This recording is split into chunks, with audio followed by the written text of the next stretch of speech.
গৃহপ্রবেশে আজকের পর্বে দেখা যায় মোহনা রান্নাঘরে দাঁড়িয়ে ভাবছে সে এত রান্না কিভাবে করবে।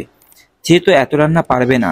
সে ছোট থেকে পড়াশোনা করেছে, ডাক্তারি করেছে, এত রান্না সে কিভাবে করবে। তখনই রান্নাঘরে ঢোকে লক্ষ্মী। মোহনা তখন লক্ষ্মীকে দেখে বলে, তুমি এসে গেছো, ভালো হয়েছে, এই সব রান্নাগুলো করে ফেলো তো।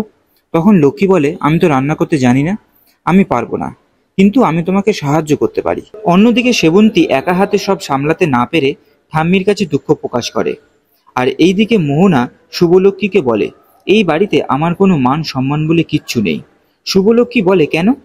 ইন্ডিয়াতে প্রেগনেন্ট মহিলাকে রান্না করতে দেখেছি। এরপর সেবন্তী চলে এলে মোহনাকে রান্নাঘর থেকে চলে যেতে বলে।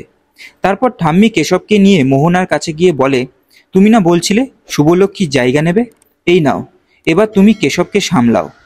মোহনা সামলাতে না পেরে লক্ষ্মীর কাছে দিয়ে যায়। তারপর ঠাম্মি এসে বলে, কেউ কখনো কারোর জায়গা নিতে পারে না। ঠাম্মি চলে যাওয়ার পর মোহনা বলে, একবার আয়ানকে হাতের মুঠোয় করে নি, তারপর তোমাদেরকে আঙুলে করে ঘোরাবো। কেশবের শরীরটা ভালো না থাকার জন্য সেবন্তী শুভলক্ষ্মীকে আজকের রাতটা এই বাড়িতে থাকতে বলে। তখনই শুভলক্ষ্মীর কাছে আদি বারবার ফোন করে যাচ্ছে। তারপর আদি এসে খাবে, ঘরে ঢুকে আদি বলে, তুমি ছাড়া এই ঘরে আমার ঢুকতে ইচ্ছে করে না। কিন্তু ঘরে এসে ঘরটা এত সুন্দর করে সাজানো দেখে আদি ভাবে শুভলক্ষ্মী আবার হয়তো ফিরে এসেছে। আদি ভুল করে মোহনাকে জড়িয়ে ধরে।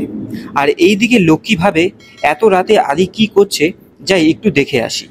আদি বলছে, এই স্পর্শ আমার চেনা না, তুমি কে?